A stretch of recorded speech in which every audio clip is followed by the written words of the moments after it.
chat to them. Next up, I'd like to introduce Kris Carter. Kris is a non-practicing engineer, an optimistic urban planner, which is a very good thing, and a self-taught filmmaker. Kris currently oversees Boston's autonomous vehicle testing program, the new mobility initiatives, and a portfolio of work that help to make our streets and our sidewalks more delightful. And I can't wait until the day that we're in a delightful state everywhere. Today he's going to talk to us about the work he's done for the Safest Driver in Boston competition and the app that has really helped to change behavior there. So get your phones out, download the app, and please join me in welcoming Kris Carter to the stage.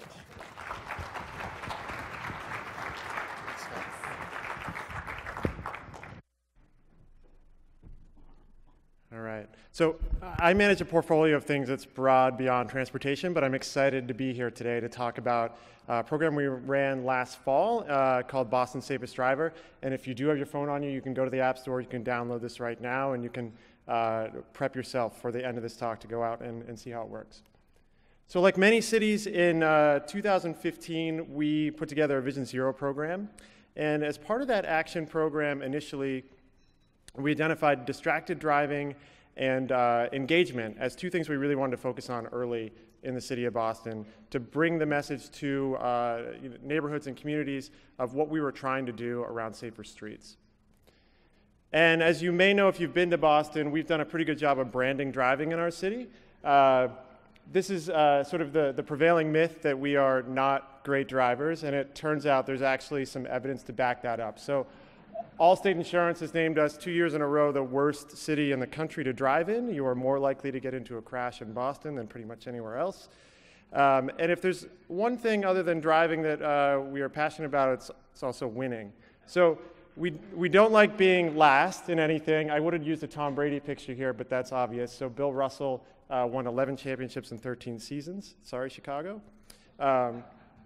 And you know, the data from Allstate sort of came out in the news, and people said, well, there's no way we're worse drivers than New York, right? But it turns out that we probably are, and it turns out that everybody thinks they're a pretty good driver. So this is actually, you know, US-wide, not just liberal folks in the Northeast that think we're better than everyone else.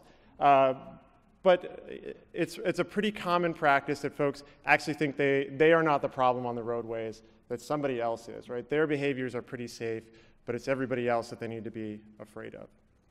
So we were wrestling with those ideas. How do we help people sort of reflect on their own driving behaviors? How do we engage with the community around Vision Zero? How do we help them understand that maybe they're not the best driver out there? And we were looking for some good examples. And it turns out the insurance industry has been doing this for years, right? They have telematics programs that you can get a device and plug it into your car. Some are on mobile apps. And they allow you to sort of optimize the rate that you pay based on how good a driver you are. So it also turns out that one of those companies that makes those apps is in our backyard. And we reached out to them and said, would you be interested in partnering with the city on a way to have people reflect on their own driving behaviors in Boston? And what came out of that was a not as cleverly named app, but Boston's Safest Driver. And what it does is give you a score based on 5 different criteria. So your phone distraction, if you're playing with your phone while you're driving, speeding, harsh braking, acceleration, rapid sort of turns that you might be making. And puts those into a score out of 0 to 100. It also allows you to sort of drill down and look at individual trip level behavior as well. There's also a leaderboard component of this, so we had them sort of build in, I want to compete against my neighborhood, so my zip code, my city or town, so we open it up to the 101 cities and towns surrounding Boston, and your friends or your family, or in some cases elected officials in those communities too. And you, after you sort of log your trip, it sort of gives you a pop-up notification when you're done driving. You can check out your new score, you can open it up, you can look and see where maybe some behaviors occurred over time. So we took this app, we brought it out to the public through a snazzy marketing campaign. If you have ever tried to get someone to download an app, it's really hard. If you had tried to get people to download an app from government that's going to watch you how to drive, it's even harder. But we managed to, so what we thought we would do that would get people into this would be to incentivize them with prize money. So we got our Bella Insurance Foundation to put up $10,000 worth of prize money over 3 months, and we're going to pay you to be a good driver. And we gave out prizes to folks on a weekly basis, that had high scores. We gave out prizes to people that rode bikes or took transit trips because we wanted to incentivize that behavior as well. And anybody that downloaded the app. And there's a $3,000 grand prize at the end. So we're trying to keep people in it long enough over those 3 months to have the behaviors be sticky and help them sort of stay towards the end. And what it turned out was that people didn't necessarily care about the prize money. They got into it at first because they thought there were prizes on the money, and it quickly evolved to them competing with their friends, their family. There were lots of side bets in workplaces that we heard about, different sort of departments competing with each other. And it ended up being sort of this sort of competition among each other and less about sort of the city administering this. So over the course of the competition last fall, we had a little over 5,000 users, active users in the app. We logged about 3 million miles, a whole bunch of different kinds of trips in there, even ferry trips that are logged in there. We're getting messages and emails from people that were comparing Uber to Lyft drivers and had done some sort of analysis on that too. And we also collected a whole bunch of interesting data that we sort of anonymized and aggregated so we can actually see these behaviors on our streets. So this is actually showing speeding, and those little events in blue are sort of instances where you're more than 6 miles per hour over the speed limit. And if you know Boston well, this is actually showing up a lot of our major highways, so I-93 and the Mass Pike and some of the major sort of arterials along the river. If we look at phone use, it actually fills in the street grid. So I'm going to do a manual little like back and forth there. Whoops. Right, so you can see it kind of fill in. So people are using their phones on streets where we have pedestrians and cyclists and sort of more vulnerable road users. And this is actually data that we can use to help inform some of our Vision Zero communication campaigns, some of the work we're doing around redesigning intersections and corridors.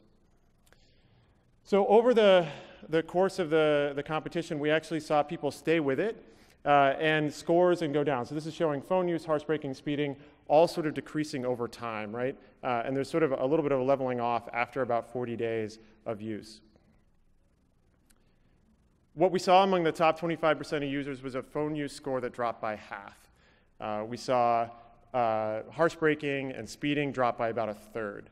And what we heard from people was that at first they were monitoring every single trip that they got. They would sort of look at it after they got to their office or wherever they were going. And over time they just decided that they didn't need to monitor that they had sort of started developing these behaviors, right? They had put their phone in a very specific place in the car to keep themselves from actually interacting with it. Of course, we actually wanted to award people too. So this is the winner from Boston's Safest Driver, who got a $3,000 prize, and also Boston's Safest Backseat Driver, who was a 12-month-old kid who's awesome, who was on almost every trip with her dad, he said. And so when we talked to Deidre about what was it that made you do so well in this, she ended up having a perfect score. She started out pretty poorly, but over the last sort of 3 weeks of the program had a perfect score. And she said, I trained my 17-year-old to drive this fall. So I felt like I needed to model that behavior, and we were competing with each other.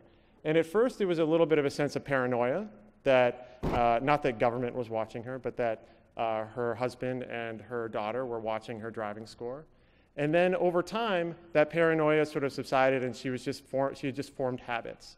And when we think about what we want to do on engagement around Vision Zero, it's not government telling people to be safer. It's this accountability to each other, among friends, among family, among neighbors, that we're hoping to sort of breed with programs like this. So thank you for your time. If you get a chance, download the app, or you can read sort of more about it at the site here.